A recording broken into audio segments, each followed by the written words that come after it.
본 방송에서 제공하는 투자 정보는 투자 판단에 대한 조언입니다. 방송에서 제공하는 주식의 가치, 가격 상승 및 가격 하락에 대해서는 방송사에서 보장하지 않습니다. 안녕하세요. 오늘장 내일장의 권민정입니다. 오늘장 우리 증시 장 초반부터 큰 폭의 하락세 나타나면서 파란불 켜고 있습니다. 외국인과 기관의 동반 순매도 속에서 코스피와 코스닥 계속해서 주춤하는 모습 보여주고 있는데요. 코스피 1.3% 하락세로 2,417포인트 선까지 올라와 주고 있는 모습이긴 하지만 여전한 하락세, 코스닥은 1.6% 하락 흐름 보여주면서 783포인트 지나가고 있습니다. 네, 아직도 큰 폭의 하락을 유지하고 있지만 이 보유하는 종목들 계속해서 힘든 상황인데요. 그래도 기업의 펀더멘탈 문제가 아닌 현재 통화 정책에 대한 불확실성이기 때문에 큰 우려의 상황은 아닙니다. 증시가 다시 상승 곡선으로 살아날 수 있을지 저희 방송과 함께 하시면서 투자 전략 세워가시길 바라겠습니다. 저희 방송 유튜브를 통해서도 시청하실 수가 있습니다. 유튜브 검색창에 서울경제TV라고 검색해 주시면 실시간 방송 시청 가능하시니까요. 많은 관심 부탁드리도록 하겠습니다. 본 방송에서 제공해드리는 정보는 투자 판단을 위한 조언일 뿐 해당 주식의 가치와 수익률을 보장해드리진 않습니다.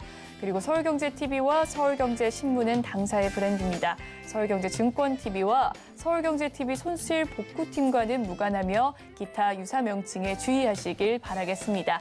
9월 14일 수요일입니다. 오늘장 내일장 본격적으로 출발합니다.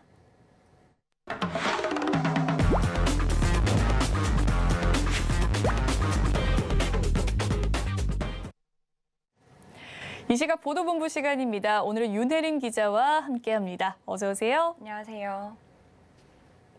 네, 그러면 오늘은 어떤 헤드라인 들고 오셨을지 화면으로 먼저 살펴보도록 하겠습니다.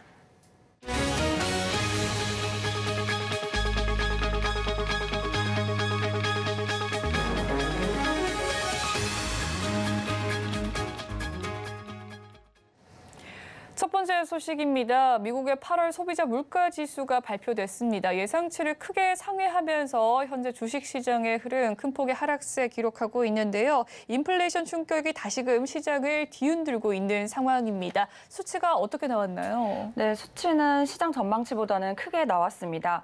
지난밤 미국 노동부는 8월 소비자 물가 지수 CPI의 지난해 같은 달 대비 상승률이 8.3%로 집계됐다고 발표했습니다. 지난 6월 9.1%, 7월 8.5%보다는 소폭 낮은 수치지만 미국 경제지 이코노미스트의 전망치 8.0%를 크게 웃돌았는데요. 특히 에너지와 식품이 제외된 근원 CPI의 상승률은 같은 기간 6.3%로 집계되며 월스트리트 저널 전망치 6.0%를 또 마찬가지로 크게 웃돌았습니다. 지난 7월 근원 CPI의 상승률은 5.9%였으나 크게 치솟은 주거비와 의료비 때문에 근원 CPI를 높인 것으로 분석이 되고 있는데요. CPI 산출비 중에 3분의 1을 차지하고 있는 주거비는 지난해 같은 달보다 6.2% 급등했고요. 식료품 가격은 같은 기간 11.4% 올라 1979년 5월 이후 43년 만에 가장 큰 상승률을 기록했습니다. 미국 블룸버그 통신은 이런 주거비 상승에 대해서 1990년대 이후 가장 높은 수준이라고 분석하기도 했습니다. 네, 이 CPI 충격 속에서 이 연준이 기준금리를 2%까지 좀 올릴 수 있다라는 우려감이 지금 작용이 되고 있는데요. 시장 분위기는 어떻습니까? 네, 지난달부터 계속 파월 연준 의장이 고강도 긴축 기조를 계속 시사를 하고 있는데요. 잭슨홀 미팅에서도 마찬가지로 파월 연방준비제도 의장은 고강도 긴축 기조를 재차 확인시켰습니다. 이에 이달 예정된 연방공개시장위원회 FOMC에서 0.75%포인트 금리 인상을 단행할 것이란 분석에 힘이 실리고 있습니다. 다만 이번 물가 상승으로 인해 여태 소수 의견으로 제기됐었던 1%포인트 금리 인상론의 가능성이 더욱 높아지고 있습니다. 오늘 오전 기준으로 미국 시카고 상품거래소 패드워치의 금리 인상 가능성 전망에서 0.75%포인트 인상을 예상한 비율은 67%, 1%포인트 인상에 힘을 실은 의견은 33%로 집계가 되고 있습니다. 네, 다음 소식입니다. 올해 먹거리 물가가 정말 크게 올랐는데요. 추석 이후에도 당분간 이 물가 인상은 계속될 것이다라는 전망이 나오고 있습니다. 자세한 내용 전해주시죠. 네, 최근 한국농촌경제연구원 등에 따르면 주요 먹거리 물가가 계속해서 인상할 것이라는 전망이 나오고 있는데요. 이 경우 출하량이 줄어 이달에는 지난해 같은 달과 비교해 가격이 지속적으로 늘 전망입니다. 청양계 풋고추의 이번 달 도매 가격은 10kg 기준으로 48,000원, 지난해 9월 같은 기간보다 89% 비쌀 것으로 예상이 되고 있고요. 파프리카도 5kg 기준 도매 가격이 지난해보다 46.5% 늘어난 4만 원이 될 것으로 예측하고 있습니다. 가공식품 중 라면 가격 인상도 이미 예고가 됐습니다. 농심은 원가 부담 증가를 이유로 신라면, 너구리 등 라면 브랜드 26개의 가격을 내일부터 평균 11.3% 올리기로 했고요. 팔도 역시 제조 원가 압박이 커졌다면서 다음 달 1일부터 팔도 비빔면, 왕뚜껑 등 라면 12개의 제품에 대해서 가격을 평균 9.8% 인상합니다. 또한 일부 제과업체도 가격 인상 시기를 논의 중인 것으로 나타났고요. 국내 원유 가격이 오르며 빵과 아이스크림 가격도 줄줄이 오르는 이른바 밀크플레이션 가능성도 점점 높아지고 있습니다. 네, 이렇게까지 먹거리 물가가 크게 오르는 이유도 궁금한데요. 가장 큰 원인은 무엇입니까? 네, 아무래도 러시아와 우크라이나의 전쟁이 장기화된 것 때문에 곡물 가격이 크게 오른 것이 원인입니다. 이에 국제 곡물 가격이 여전히 높은 수준을 지속적으로 유지를 하고 있는데 이에 더해 원달러 환율까지 크게 치솟자 식품업계의 원가 부담이 갈수록 커지고 있습니다. 문제는 하반기 먹거리 물가 상승세도 진정이 되지 않을 것이라는 점인데요.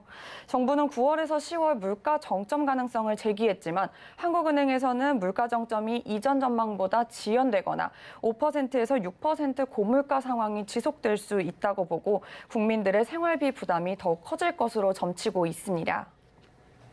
네, 마지막 소식입니다. 계속해서 커지는 이자 부담으로 인해서 정부가 변동금리 대출을 고정금리로 바꿔주는 안심전환 대출을 내일 출시한다고 합니다. 안심전환 대출이 무엇인지 또 어떻게 신청하는 건지 설명해 주시죠. 네, 요즘 변동금리가 계속해서 치솟고 있습니다. 이에 정부가 서민들을 위한 대출 정책을 마련한 것인데요. 안심전환 대출은 변동금리 주택담보대출을 연 3%대의 고정금리로 갈아탈 수 있게끔 하는 정책 금융상품입니다. 제1금융권과 2금융권에서 변동금리나 혼합형 금리로 주택담보대출을 받은 서민이 대상이고요. 지난달 16일까지 받은 대출만 해당이 됩니다. 부부가 합쳐서 1년에 7천만 원 이하로 벌면서 시세로 4억 원 이하의 집 한 채만 가진 경우에 신청이 가능합니다. 대출 한도는 2억 5천만 원까지 가능하고 중도 상환 수수료는 없는 것으로 나타났습니다. 금리를 자세히 살펴보면 만기 10년이 연 3.8%, 30년은 연 4%고요. 만 39세 이하고 연소득 6천만 원 이하라면 여기서 0.1%포인트를 더 저렴하게 빌릴 수 있습니다. 조건에 따라 신청 기관과 방법은 조금씩 다르지만 내일부터 28일까지는 집값 3억 원 이하인 분에게 출생연도 끝자리를 기준으로 5부제로 신청을 받습니다.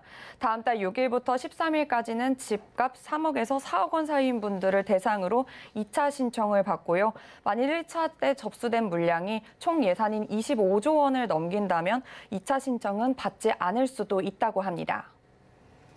네, 금리 상승기에 이러한 조건을 잘 따져보고 도움이 많이 되셨으면 좋겠습니다. 지금까지 이시각 보도본부 윤혜린 기자와 함께했습니다. 말씀 잘 들었습니다. 네, 감사합니다. 이시각 증시 시황 브리핑 해드리고 서울경제TV 특징주 소개해드리는 시간이죠. 이시각 시황 브리핑 시간입니다. 김혜영 캐스터가 준비하고 있습니다. 안녕하십니까. 캐스터 김혜연입니다. 오늘장 걱정이 참 많았습니다. 전일 미증시 3대 지수가 모두 큰 폭의 하락세를 보였기 때문인데요. 미국의 8월 CPI 지수가 시장의 예상치를 웃도는 8.3%로 발표가 되면서 인플레이션 피크아웃에 대한 기대감이 한풀 꺾이게 됐습니다.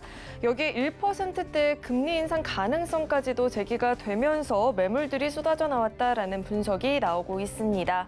오늘 우리 국내 증시도 이 같은 큰 영향의 하락 출발을 보였는데요. 그래도 다행히 현재는 그 낙폭을 축소해주고 있습니다.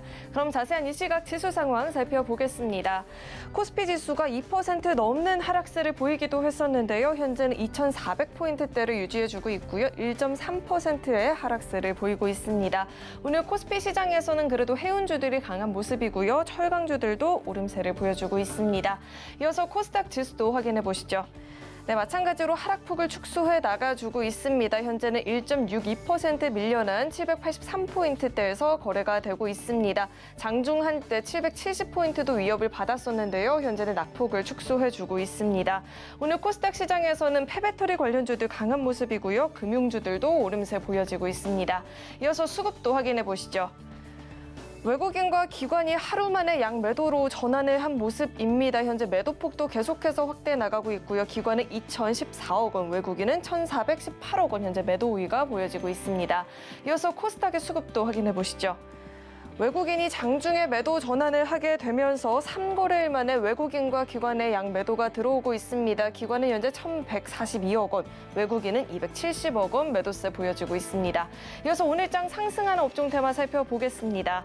폐배터리 관련주가 상승을 보이고 있습니다. 폐배터리 시장이 87조 원까지 성장할 수 있다는 전망이 나오면서 기대감에 관련주들이 상승세를 보이고 있습니다. 전기차 시장의 급성장으로 인해서 폐배터리 양이 크게 증가를 했고 이를 추출해서 재활용 시장도 크게 성장할 것이라는 분석이 나오고 있습니다.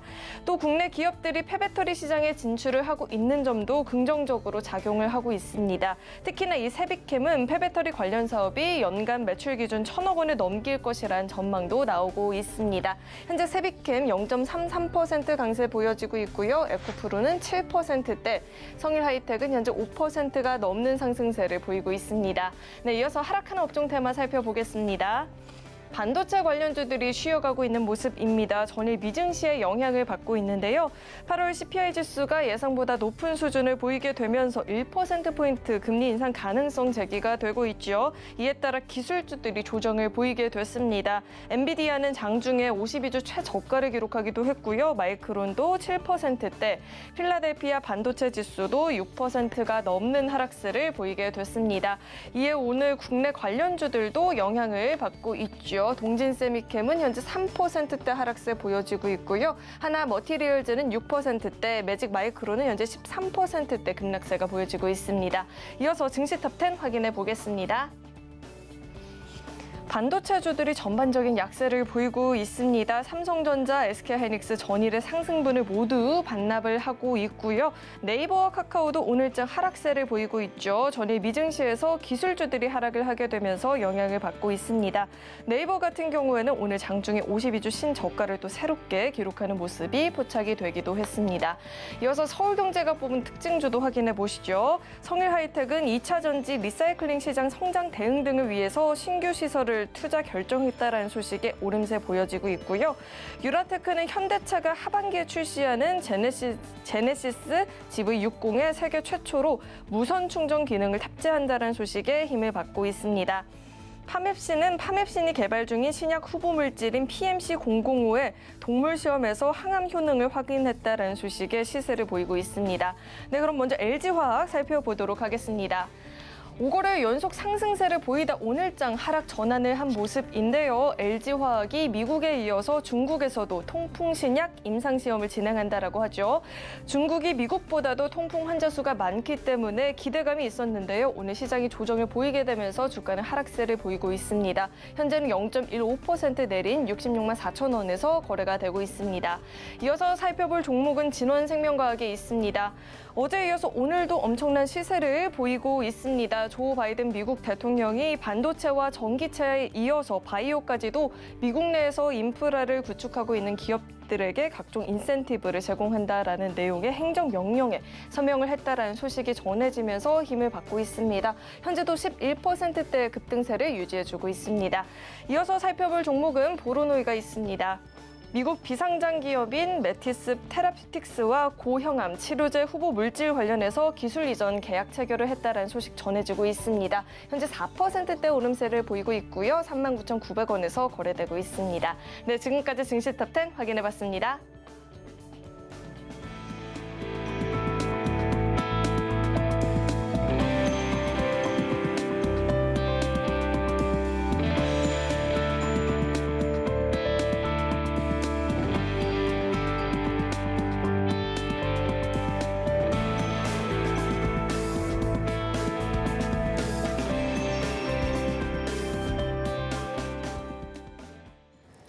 이 시각 외국인과 기관의 수급 상황 살펴보는 수급 포착 시간으로 넘어가 보도록 하겠습니다. 오늘은 메리츠증권 강남금융센터 정영훈 과장 연결되어 있습니다. 안녕하세요, 과장님.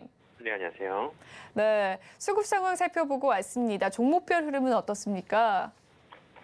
네, 우선 종목별 흐름을 보게 되면 오늘 외국인 투자자들이 최근에 꾸준하게 좀 매수세가 좀 유입되고 있는 종목 중에 하나가 이제 현대차라고 할 수가 있겠는데요. 현대차 같은 경우에 생산량 정상화와 더불어서 하반기에도 계속해서 인센티브 비용 약세 지속에 대한 기대감으로 꾸준하게 좀 수급이 유입되고 있는 것으로 보여지고 있습니다. 최근에 시장 대비해서도 계속해서 안정적인 상승 흐름이 나타나고 있는 상황인데요. 역시나도 외부 변수로서 또 원달러 환율이 지속적으로 좀 1,400원에 육박하는 상황이기 때문에 관련해서 이러한 원화 약세 또 수혜주로서의 기대감도 부각이 되고 있는 것으로 보여지고 있습니다. 그리고 오늘 기관 투자자들이 매수하는 종목 중에서 오늘 상당히 좀 3% 넘는 강한 상승을 보이고 있는 종목 중에서 한솔재지가 눈에 띄고 있는데요. 하반기 판가 상승과 더불어서 원달러 환율 상승에 대한 그런 수혜에 대한 기대감에 힘입어서 지속적으로 좀 상승을 하고 있다라고 볼 수가 있겠습니다. 그리고 오늘 기관 투자자들 또 매수 종목 중에서 이녹스 첨단 소재 같은 경우에 최근에 이제 아이폰 신제품 출시 이후에 이런 아이폰 판매량 확대와 더불어서 또 믹스 개선에 대한 좀 기대감이 높아지고 있는 상황인데요. 그동안에 이제 TV 시장 축소에 대한 그런 둔화에 대한 좀 우려감으로 이녹스 첨단 소재 같은 경우에 주가가 큰 폭으로 좀 하락을 했었는데요. 최근 들어서면서부터 재차 이런 아이폰 판매량 증가에 대한 좀 기대감에 힘입어서 이런 신장 모멘텀에 힘입어서 상승세를 보여주고 있다라고 볼 수가 있겠습니다. 네, 이 시각 수급 특징주의 흐름에 대해서 살펴봤습니다. 그렇다면 과장님께서 포착한 특징주는 어떤 것일까요? 이 중에서 최근에 지금 오늘도 원달러 환율이 지금 계속해서 상승하고 있는 상황이기 때문에 이런 원화 약세 수혜주라고 할 수 있는 한솔재지를 주목해 보아야 되지 않을까 그렇게 보고 있습니다. 최근에 이제 제품 판가 인상과 더불어서 이런 원화 약세 국면이 계속해서 이어지고 있는 상황이기 때문에 강한 실적 모멘텀이 하반기에도 이어질 것으로 기대가 되고 있는데요. 지난 2분기에도 영업이익이 569억 원을 기록을 하면서 전년 동기 대비해서 146.5% 급증한 어닝 서프라이즈를 기록을 했다라고 볼 수가 있겠습니다. 지금 최근에 내수와 또 수출 판가 상승과 더불어서 원달러 환율 상승 효과가 계속해서 지금 이어지고 있는 상황인데요. 지금 환율 상승 영향이 좀 극대화될 것으로 3분기에는 그렇게 좀 기대가 되고 있습니다.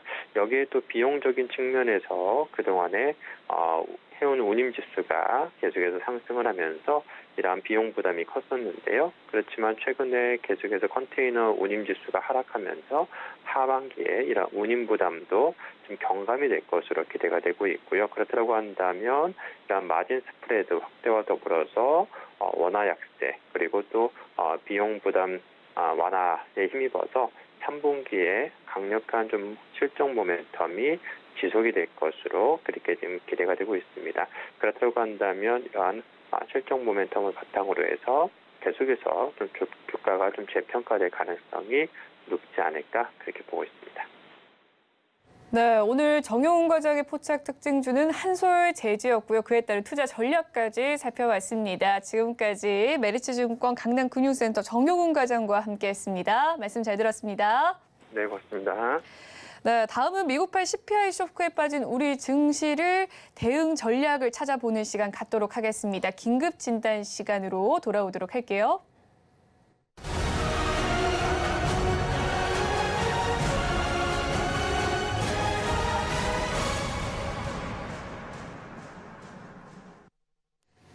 네, 세계 증시가 미국의 CPI 충격에 빠져 있습니다. 국내 증시 장 초반 대비 낙폭을 축소해 가고 있는 모습이긴 하지만 여전히 하락세가 두드러진 모습인데요. 오늘은 루크투자연구소 임순재 대표님과 함께 CPI 충격에 빠진 국내 증시 대응 전략 마련해 보는 시간 가져보도록 하겠습니다. 대표님 나와 계십니다. 안녕하세요. 네, 안녕하십니까. 네, 간밤에 뉴욕 증시 어마무시하게 떨어지더라고요. 네, 예, 그렇습니다. 굉장히 많이 빠졌습니다. 우리나라 지수도 오늘 장 초반에 2,400포인트 밑으로 네, 예. 시작을 하면서 지금 반등세 나오긴 했지만 1.4% 코스피 하락세, 코스닥은 1.6% 하락하고 있는 상황인데요. 미국 증시 2년 만에 최대 낙폭을 보였고 지난밤에 발표된 이 CPI 지수와 함께 미국 증시의 핵심 흐름 살펴봐 주시죠. 네, 뭐 미국 증시가 뭐 많이 빠졌었죠. 근데 많이 그래서 3대 지수 모두 4% 전후의 그런 하락세를 보였다라고 보시면 될 것 같습니다. 뭐 다우지수 같은 경우 뭐 3.96%, 그다음에 나스닥 같은 경우도 5.19, 그다음에 S&P 500 같은 경우도 4.36%가 하락을 하는 그런 모습을 보였습니다. 뭐 일단 CPI가 예상보다 높게 나왔다라는 게 뭐 그 가장 큰 원인이다라고 보시면 될 것 같은데요.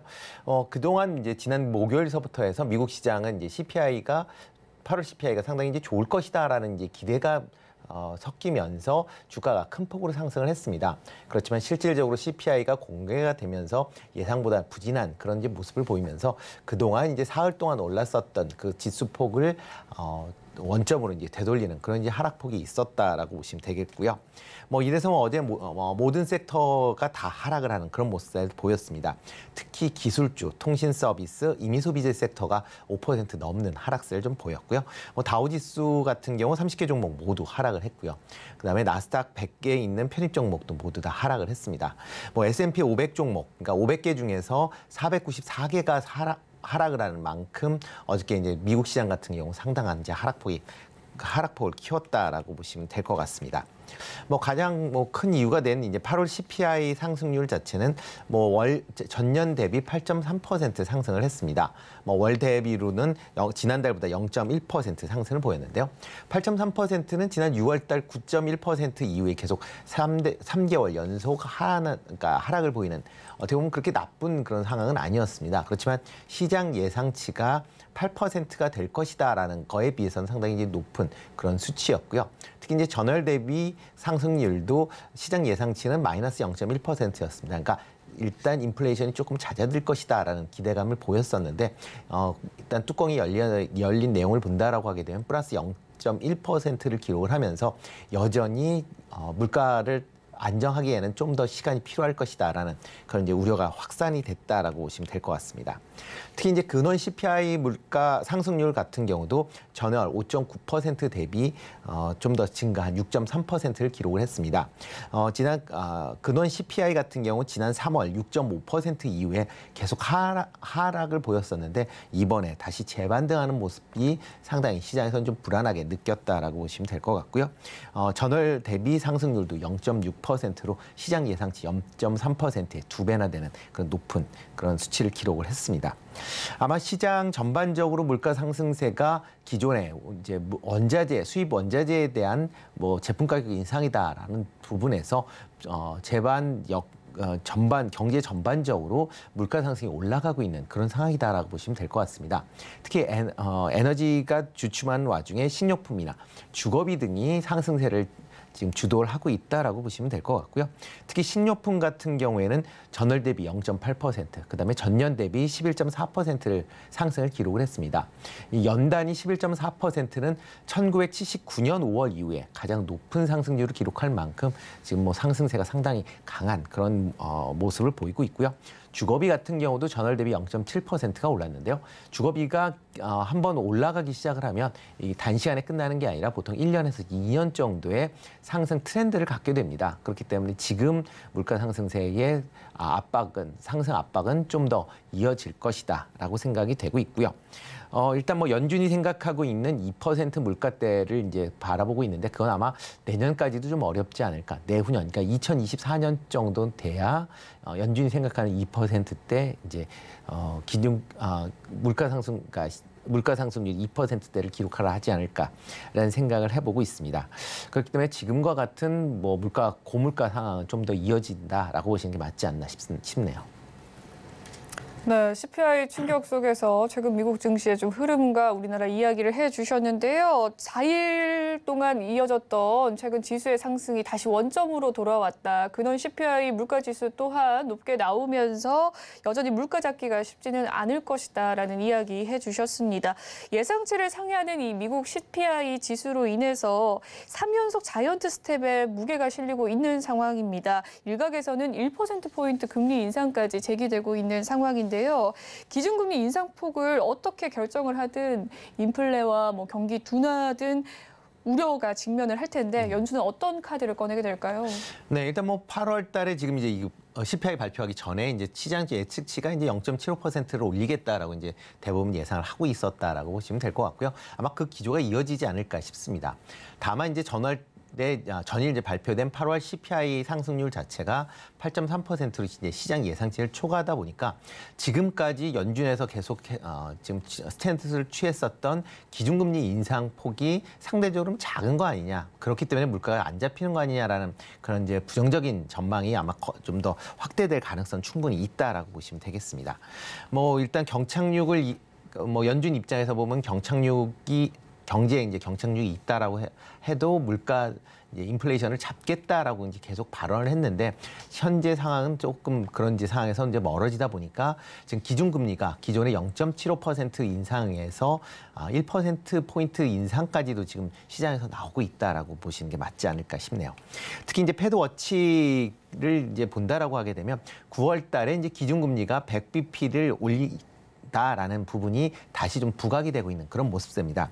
전일까지는 100bp 인상에 대해서는 전혀 0%의 이제 확률을 갖고 있었다라고 생각이 됐는데 전일 CPI 물가 상승률이 높게 나온 이후에 50bp 인상을 하겠다라는 부분은 일단 사라지고요. 75bp에 상승을 할 거냐 아니면 100bp를 상승할 거냐라는 그런 이제 두 개의 선택지로 이제 나눠졌다라고 보시면 되겠습니다. 인상 확률을 본다라고 하게 되면 아직까지는 75bp가 좀 더 높습니다. 75bp 확률이 65%, 그다음에 100bp 인상 확률이 35%인데요. 지금 100bp 인상 확률이 아침보다도 지금 다시 조금 상승을 하는 그런 모습을 보이고 있습니다. 그만큼 여전히 기준금리의 인상폭이 아직까지는 좀 변동성은 있긴 하지만 상당 부분 강해질 수 있다라고 보시면 될 것 같고요. 11월 달 이제 FOMC 회의에서 그러니까 이제 9월 달 이후에 이제 11월 달, 12월 달에 FOMC 회의가 있을 예정입니다. 이때 11월 달 같은 경우는 지금 기준금리가 4%대 이상이 될 거다라는 확률이 71.6%까지 올라가 있는 그런 상황이고요. 연말에 기준금리가 4.25% 이상 될 확률도 86.6%를 기록할 만큼 지금 전반적으로 기준금리를 좀 빠르게 큰 폭으로 올릴 것이다라는 시장의 반응이 있다라고 보시면 되겠습니다. 현재와 같은 이렇게 이제 물가 상승률을 잡기 위해서 연준의 기준금리 인상 카드는 당연히 쓰일 수 있는데요. 과연 그 폭을 어떻게 될 것이냐라고 보면 최근에 이제 그 낮은 실업률, 그다음에 안정적인 경제 지표로 인해서 추가적인 금리 인상을 100bp를 해도 지금 상황에서 이제 큰 무리는 없다라는 게 이제 시장의 이제 전망이다라고 보시면 되겠습니다. 특히 8월달 실업률이 3.7% 여전히 낮은 수준이고요. 그다음에 신규 실업 청구 건수도 여전히 22만 건 내외로를 머물러 있다라는 게 어떻게 보면 고용 시장이 상당히 좀 안정적으로 운영이 되고 있다라고 보시면 될 것 같고요. 생산 관련 지표나 소비 관련 지표들 같은 경우도 지금 크게 나빠지고 있지는 않는 그런 상황입니다. 그래서 지금 기준금리를 올려도 경제 충격은 상대적으로 좀 덜할 수 있다라고 생각이 되는데, 다만 이제 연준 인사들이 계속 이제 인플레이션을 잡기 위해서 경기 경착륙도 용인하겠다라고는 하지만 아직까지도 경기 경착륙에 대한 부분은 불안한 감은 여전히 있다라고 보시면 될 것 같고요. 그렇기 때문에 100bp보다는 75bp 인상이 좀 더 유력해 보이지 않나라는 생각을 해보고 있습니다. 다만 이제 11월, 12월 FOMC 회의에도 지금의 이제 인상 추세는 좀 더 이어질 가능성은 충분히 있다라고 보여지고요. 아까 좀 전에 말씀드렸듯이 11월 달 FOMC 회의에서 이제 만약 4%까지 금리를 올리겠다라고 하게 되면 이번 이제 9월 달에 0.75를 올린다라고 하게 되면 11월 달에도 0.75 자이언트 스텝이 연속적으로 이제 인상이 될 그런 상황이 있으니까 과연 그거를 하게 될지 아니면 연준이 100bp 올리고 50bp를 올릴지는 좀 더 이번 주에 나오는 여러 지표들이 있으니까요. 그 지표를 보시고 판단을 하시는 게 좀 더 맞지 않을까 싶습니다. 네, 최근 이 금리 인상폭을 비교해 봤을 때 50bp에서 75bp의 무게가 쏠렸다면 어제자의 이 지표 결과 이후에 75bp에서 100bp까지 인상폭이 좀 높아가고 있다라는 이야기 해주셨고요. 미국의 연말 기준금리 4.25%까지 높일 가능성 80% 넘어가고 있는 상황이라고 말씀을 해주셨습니다.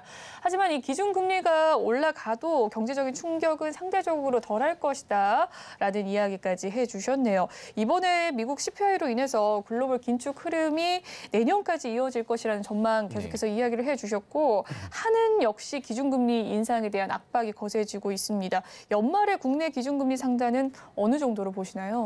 네, 뭐 지금 현재 뭐 한미 금리가 같죠. 지금 2.5% 기준금리가 같은데 아마 9월달 이제 FOMC에서 이제 금리를 올리게 되면 그만큼 다시 벌어질 라고 보시면 될 것 같고요. 특히 연준이 11월, 12월에도 기준금리를 높게 올릴 걸로 예상이 되고 있기 때문에 그 격차는 더욱 벌어질 걸로 예상을 하고 있습니다. 하는 입장에서 보면 한미 금리 차가 크게 벌어진다라는 건 상당히 이제 부담스러울 수밖에 없는 그런 상황이기 때문에 기준금리를 추가적으로 연속적으로 국내도 아마 올릴 걸로 예상은 하고 있습니다.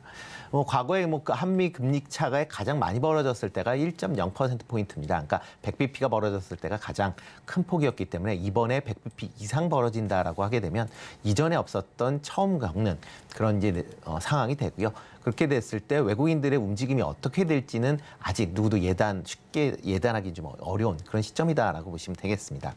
그렇지만 많은 경우에 예상할 경우에는 한미 금리 차가 역전 현상이 발생되고 그 격차가 벌어진다라고 하게 되면 외국인 투자자들의 자금 유출이 불가피한 그런 상황이다라고 인식을 하고 있습니다. 특히 이제 지난 8월 달에 채권 시장에서 만기 채권 중에서 한 1조 8천억 정도가 재투자되지 않고 그냥 현금으로 남아있는 그런 상황입니다. 결론은 1.8조 정도를 외국인들이 상환을 해서 이제 해외로 됐을 가능성이 좀 높다라고 보시면 될 것 같고요. 그만큼 금리차가 벌어진다라고 하게 되면 이러한 외국인들의 채권 매도세가 좀 더 강하게 이루어질 가능성은 충분히 있다라고 보시면 되겠습니다. 다만 이제 국내 금리를 빠르게 올린다라고 하게 되면 가계부채 등과 같은 이제 국내에 경제적으로 상당히 이제 부담이 갈 수밖에 없는 그런 상황이다라고 보시면 되고요. 특히 이제 가계나 소상공인의 대출을 금리를 올리게 되면 그만큼 이자에 대한 부담이 커지게 되고요. 그만큼 소비도 줄어들 수밖에 없습니다. 그러면 국내 기업들의 수익성도 악화되는 그런 이제 어떻게 보면 악순환에 빠질 수 있기 때문에 그런 부분도 하는 입장에서 보면 상당히 조심하고 경계해야 되는 그런 부분 아닌가 싶고요. 그러다 보니까 연말에는 아마 기준금리가 3% 정도에서 머물지 않을까라는 생각을 해보고 있습니다. 지금 이제 예상되고 있는 게 10월, 11월 달에 지금 금융통화위원회가 예정이 되어 있는데요. 각각 0.25%포인트씩 올리지 않을까. 물론 이제 그 중간에 국내 이제 물가 상승률이 높게 된다든가 아니면 외국인의 자금의 해외 유출이 크게 이루어진다라고 하게 되면 하는 입장에서도 보면 기준금리를 좀 더 큰 폭으로 자이언트 스텝으로 올릴 가능성은 상존해 있는 그런 상황이지만 아직까지는 0.25%씩 올리지 않을까라는 생각을 해봅니다. 네, 미국의 기준금리가 좀 큰 폭으로 인상이 되면 국내에도 역시나 큰 부담으로 작용이 될 것입니다. 외국인 자금도 유출 가능성이 있고 또 기준금리를 인상할 시에 또 소비가 위축될 우려, 국내 기업의 타격도 예상이 되는 상황이네요. 연말에 기준금리는 3%대로 예상을 해주셨습니다. 증권가 역시 다음 주에 있을 FOMC 전까지 변동성 장세가 이어질 것이라고 보고 있습니다. FOMC 전까지 어떤 투자 전략을 수립을 하면 좋을까요? 네, 일단 FOMC 전까지 변동성 계속 있을 걸로 예상이 되고요. 근데 큰 폭으로 하락보다는 일단 옆으로 박스권에서 횡보할 가능성이 좀 더 커 보이지 않나라는 생각을 해보고 있습니다. 특히 이번 주에 발표되는 미국의 생산자 지표, 그다음에 소비 심리 지수 등이 이제 발표될 예정이니까요. 그거에 따라서 향후에 이제 기준금리를 어떻게 올릴 것이냐에 대한 그런 것도 결정이 되지 않을까 싶습니다. 특히 이제 이번에 이제 FOMC 회의 이후에 파월 의장이 이제 기자회견에 따라서 시장 변동성이 이후에도 좀 더 이어질 가능성은 충분히 있다라고 보여지고요. 만약 FOMC 회의에서 기준금리를 1% 정도 올린다라고 하게 되면 단기적인 충격은 예상이 되지만 그 이후에 상대적으로 이제 투자의 이제 불확실성이 조금 제거되는 측면이 있는데 만약 0.75%포인트를 올린다라고 하게 되면 변동성에 대한 부분은 이후에도 계속 좀 상존해 있을 것이다라고 보여집니다. 특히 9월달 FOMC 회의에선 점도표도 공개될 예정입니다. 그렇기 때문에 향후에 금리가 어떤 식으로 움직일 건지도 아마 같이 좀 주목해서 보시면 좋을 것 같고요. 그렇기 때문에 시장 전체적으로 보수적인 관점이 지금 뭐 더 유리하지 않나라는 생각이 들고 있습니다. 이에 따라서 현금 비중을 좀 높이는 그런 전략이 여전히 유효해 볼 걸로 예상이 되고 있고요. 단기적으로 뭐 이 와중에서도 뭐 개별적인 종목들의 뭐 개별 이슈에 따른 움직임은 당연히 있을 수밖에 없는 거고요. 그거보다는 만약 그런 걸 쫓아가실 수 있는 분들은 하시는 건 뭐 괜찮겠지만 일반적인 투자자들은 지금 상황에선 현금 비중을 높이는 그런 투자 전략이 좀 더 유효하지 않나 싶습니다. 네, 지금까지 루크투자연구소 임순재 대표님과 함께 투자 전략에 대해서 수립을 해봤습니다. 말씀 잘 들었습니다. 네, 고맙습니다. 네, CPI 충격 속에서 잠식된 오늘 시장 상황을 세부 업종별로 대응 분석해보는 시간 갖도록 하겠습니다. 마켓 로드맵 시간인데요. 오늘은 골드스타 네스의 박철민 이사님 연결되어 있습니다. 안녕하세요, 이사님. 예, 안녕하세요. 네, 국내 증시 미국발 CPI의 충격 속에서 어제 반등폭 내어주고 하락폭 키워나가고 있었습니다. 쇼크에 빠진 국내 증시 오전 흐름부터 자세하게 전해주시죠. 예, 금일 오전부터 코스피, 코스닥 모두 큰 폭의 하락률로 시작해서 지금 장 초반보다는 낙폭을 좀 줄였지만 여전히 크게 내리고 있는 상황입니다. 코스피는 어제보다 약 33포인트 하락한 2415.8포인트로 코스닥은 약 13포인트 내린 783포인트 선에서 움직이고 있네요. 투자 주체별로는 역시 개인만 코스피는 3,500억 가까이 이렇게 매수하고 외국인 기관, 코스닥도 마찬가지고 외국인 기관은 모두 매도세입니다. 지난밤 뉴욕 증시가 예상을 뛰어넘는 어떤 미국 소비자 물가지수 충격에 3대 지수 모두 거의 3% 이상 하락률로 크게 내렸고요. 또 미국 소비자 물가 지수가 사상 기대치를 상회하면서 원달러 환율이 13년 5개월 만에 최고치를 기록하면서 금일 우리나라 주식시장 굉장히 큰 폭으로 이렇게 하락세를 나오고 있습니다. 시가총액 상위 종목 살펴보면은 거의 모든 종목이 내리고 있는데 특히 이제 나스닥 지수가 급락하면서 국내 증시 대표 성장주인 카카오 이런 종목들도 전부 하락세로 움직이고 있고요. 삼성전자와 SK 하이닉스도 모두 하락 조정을 받고 있습니다. 비광속 그런 금속 이런 업종을 제외한 전 업종이 조정 중인 가운데 좀 그나마 더 하락세가 큰 건 이제 건설 업종도 하락세가 굉장히 크게 나오고 있고요. 또 중국과 일본 증시 모두 전체적인 매도세가 나오면서 국내외 시장 전체적으로 흐름이 좀 하락으로 가고 있다. 다만 오전장 대비는 다소 좀 낙폭을 만회했지만 전체적으로 현재 하락폭으로 움직이고 있다. 이렇게 좀 말씀드릴 수 있겠습니다. 네, 코스피 비광속 업종을 제외한 모든 종목들 좀 하락하고 있는 가운데 특히나 건설주들까지 더 하락하는 모습입니다. 앞서 말씀해 주신 것처럼 네이버와 카카오 하락 흐름 크게 가져가고 있고요. 삼성전자 역시 반도체 혹한기 우려감과 더불어서 나스닥 쇼크라는 악재까지 겹치면서 하락을 하고 있는데요. 삼성전자는 오만전자에서 언제쯤 벗어날 수 있을지 궁금하고요. 주가 향방도 살펴봐 주시죠. 예. 삼성전자 어느덧 이제 오만전자, 오늘 55,000원도 자칫하면 좀 위협할 뻔했는데 이 경기 침체가 계속되고 있다 보니까 반도체 재고도 늘고 있고요. 또 디램과 낸드 플래시 평균 가격도 4분기에도 좀 하락세를 이어가지 않을까 이렇게 좀 전망됩니다.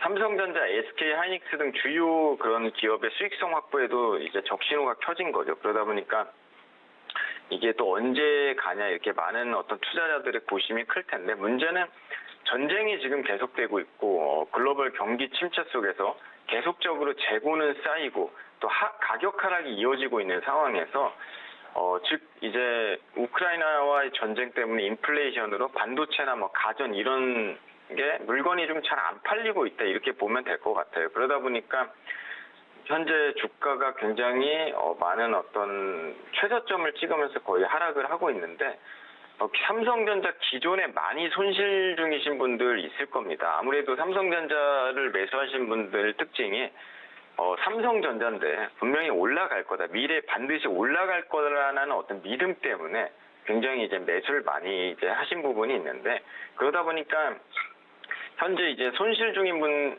그런 투자자분들이 여기서 사실 뭐 어떤 설명을 하더라도 좀 팔기는 쉽진 않을 거라고 저는 생각을 합니다. 실제로 뭐 삼성전자라는 기업이 펀더멘털 대비 주가 낙폭이 좀 과다하게 된 부분도 사실이니까요.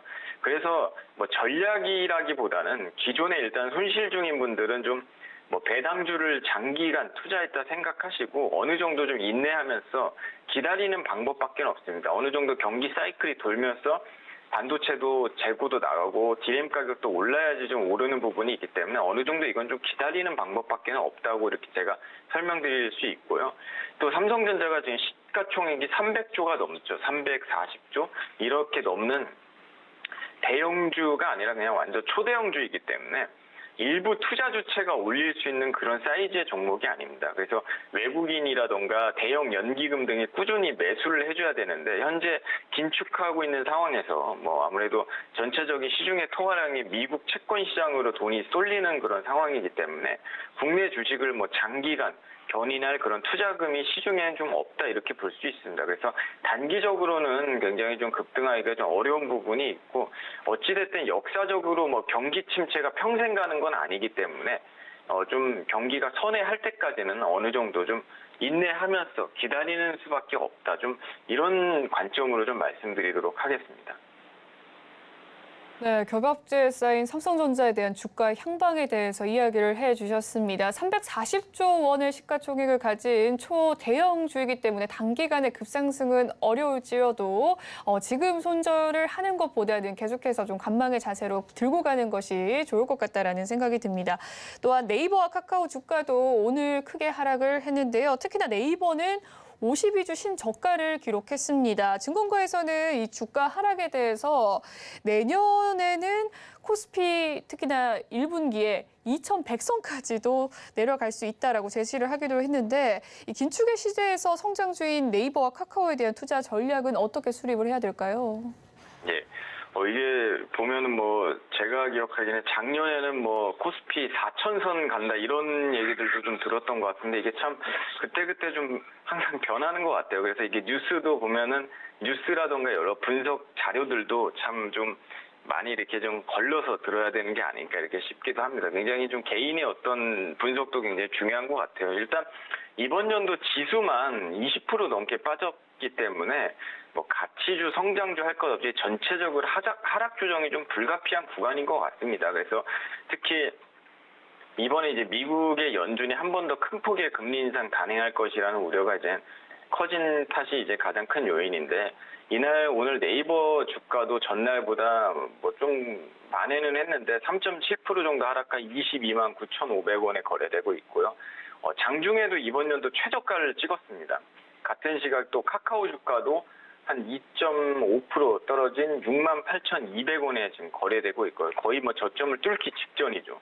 그러니까 무엇보다 이제 미국이 발표한 뭐 소비자 물가지수 8월 CPI가 전년 동기 대비 무려 8.3%, 0.8이 아니라 8.3% 증가했다는 소식에 투자 심리가 굉장히 위축이 됐고요.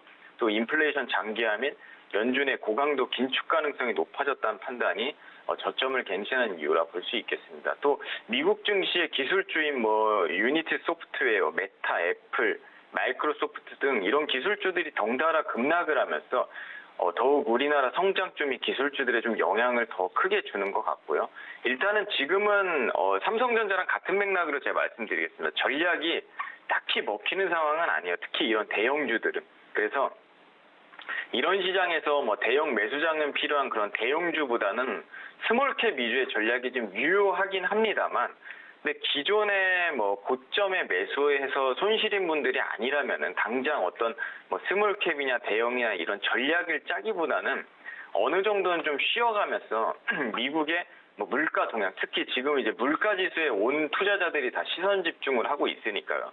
그래서 물가 동향이라던가 그러면 이제 뒤따라서 물가에 따라서 긴축이라던가 금리 인상 속도의 조절론도 또 나오겠죠. 이런 금리 인상 속도 조절 여부를 좀 먼저 살펴보면서 그리고 나서 이제 좀 전략을 짜야 된다. 일단 뭐 거시적인 부분에서 먼저 좀 흐름을 뉴스나 이슈나 특히 미국 CPI 지수나 이런 거가 좀 어떻게 나오는지 흐름을 한번 방향성을 살펴본 뒤에 그 이후에 좀 전략을 짜도 늦지 않을 거다. 이렇게 좀 보수적인 관점에서 저는 좀 말씀드리도록 하겠습니다.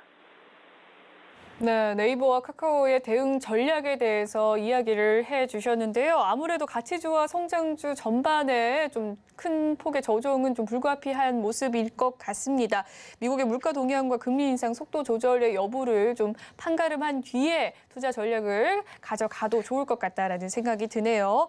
한편 금리 인상 수혜주로 평가받던 금융주들 좀 엇갈리는 모습 나타나고 있습니다. 푸른저축은행과 제주은행의 상승세에 반해서 또 그 밖의 종목들은 약세인 흐름 보여주고 있는데요. 금리 인상 수혜주의 이 엇갈린 흐름 배경도 궁금하고요. 푸른저축은행과 제주은행 현 시점 신규 접근도 괜찮을까요?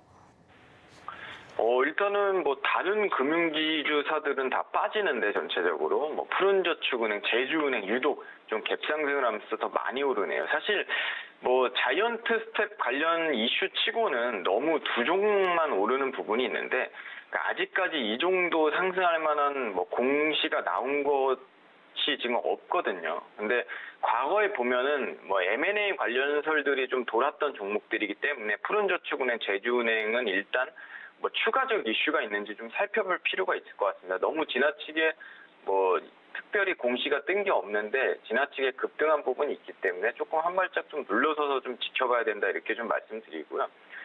반대로 이제 신한지주, 우리금융지주, 하나금융지주 등 이제 금융사, 은행, 소위 말하는 그 은행들은 전부 빠지고 있어요. 일반적으로 사실 뭐 기준금리 긴축을 하죠. 기준금리가 오르면은 예금금리보다 대출금리가 빠르게 상승해서 순이자 마진이 커지게 되고요. 은행 실적 개선으로 이어지게 됩니다. 그래서 금리 상승기에는 사실 은행주들이 좀 좋은 섹터로 봤었는데요. 최근에는 사실 그렇게만은 좀 볼 수 없겠습니다. 이유는 먼저 이제 은행들이 뭐 지나친 이자 장사를 한다는 그 여론을 의식해서 최근에 좀 정부에서 상당히 좀 압력을 주고 있고요. 최근 예대마진 비교 공시를 통해서 은행들의 어떤 대출 금리를 적극적으로 내리고 있는 점들을 봤을 때 뭐 단순히 금리 인상이 더 높은 수익으로 가기에는 좀 눈치가 보일 수밖에 없다는 그런 좀 의견이 있고요. 또 부동산 경기 침체인 상황과 또 DSR 규제 등의 어떤 대출 옥죄기로 추가적인 좀 실적 악화가 있을 수 있습니다. 현 시점에 그래서 금융지주사들의 주가가 많이 빠져 있고 뭐 안정적인 산업이죠. 굉장히 그러다 보니까 좀 현 주가 흐름 어떤 가격이 뭐 굉장히 좀 안정적인 가격도 뭐 틀린 말은 아닌데 뭐 우리가 주식 투자하는데 사실 굳이 뭐 변동성도 작고 뭐 현재 실적 감소로 좀 배당도 축소될 수 있는 상황에서 뭐 이렇게 일반적인 그런 어떤 주식 투자하는 관점에서는 좀 추천드리고 싶지 않고요. 그러기보다는 오히려 좀 요즘에 예금 금리도 좋은데 뭐 보수적인 투자보다는 좀 예금에 넣는 것도 좀 하나의 방법이라고 생각합니다. 꼭 투자가 주식만 하라는 방법은 없으니까. 그래서 은행주들의 가격이 나쁜 건 아니지만 주식 투자를 한다면은 굳이 이렇게 현재 뭐 앞으로 전망이 그렇게 좋다고 할 수도 없고 또 변동성이 낮은 은행주들 살 필요가 있을까? 이렇게 저는 조금 부정적인 의견을 드리도록 하겠습니다. 네, 이 금리 인상 확대에도 불구하고 은행주들이 잘 가지 못하는 이유에 대해서 이야기를 해주셨습니다. 아무래도 정부의 눈치 보기, 장세 여파에 대한 이유이기도 했는데요. 또 투자로서 예금도 괜찮다라는 말씀 덧붙여 주셨네요. 네, 계속해서 국내 증시 다음 주도 변동폭 계속해서 심화될 것 같은데 FOMC 전에 투자 전략 어떻게 세워가면 좋을까요? 일단은 다음 주 일단 계속적으로 뭐 물가 지수를 살펴볼 필요가 있습니다. 물가가 지금 오르는 게 가장 뭐 문제인 거니까요. 그래서 가장 좋은 것은 좀 전쟁이 끝나는 것인데 이제는 쉽지는 않을 것 같고 지금 전쟁으로 인한 물가 상승과 긴축 강화 뭐 경기 침체로 계속 악순환되고 있는 만큼 주가 흐름이 단기간 바뀌기는 좀 쉽지 않을 겁니다. 다만 주식시장에서 계속 이슈가 생기면서 하단 박스권에서 좀 상승 하락이 반복되는 흐름이 나올 것으로 보이고요. 뭐 섹터도 보면은 뭐 방어주가 될 만한 섹터는 딱히 없기 때문에 뭐 자원 관련주들이 있긴 한데 이런 섹터는 너무 진부하니까 좀 이색적인 섹터를 보자면은 뭐 상장한 지 얼마 안 된 종목군들, 좀 신규 상장주들을 1년 이내에 된 그런 종목들 좀 보면서 좀 보호 예수 기간도 있고 소위 말하는 특정 세력에 의한 추가 조정도 좀 덜한 부분도 있기 때문에 이런 어떤 종목들을 보면서 좀 재료나 기술적 타이밍을 한번 살펴서 들어간다면은 지수 하락기에 좀 조금 덜 영향받으면서 높은 변동성과 관심도로 트레이딩 관점에서 수익 보기 좋은 섹터 아닐까 생각되고요. 어쨌든 간에 전체적인 흐름은 하단 박스권에서 계속 이렇게 움직일 것이다. 이렇게 좀 저는 뭐 부정적으로 좀 보도록 하겠습니다. 그래서 좀 조심하셔야 된다. 이렇게 좀 말씀드리고 싶네요. 네, FOMC 전에 투자 전략으로서 계속해서 보수적인 관점 제시해 주셨습니다. 지금까지 골드 투자 에셋 박철민 이사와 긴급 진단 함께 했습니다. 말씀 잘 들었습니다. 예, 감사합니다. 본 방송에서 제공해드리는 정보는 투자 판단을 위한 조언일 뿐 해당 주식의 가치와 수익률을 보장해드리진 않습니다. 그리고 서울경제TV와 서울경제신문은 당사의 브랜드입니다. 서울경제증권TV와 서울경제TV 손실복구팀과는 무관하다는 점 꼭 기억해 주시길 바라겠습니다. 오늘 준비한 소식은 여기까지입니다. 잠시 후 마감 임박 60분의 승부도 많은 시청 부탁드리겠습니다. 저는 내일 2시 생방송으로 찾아뵙도록 할게요. 시청해주신 여러분 고맙습니다.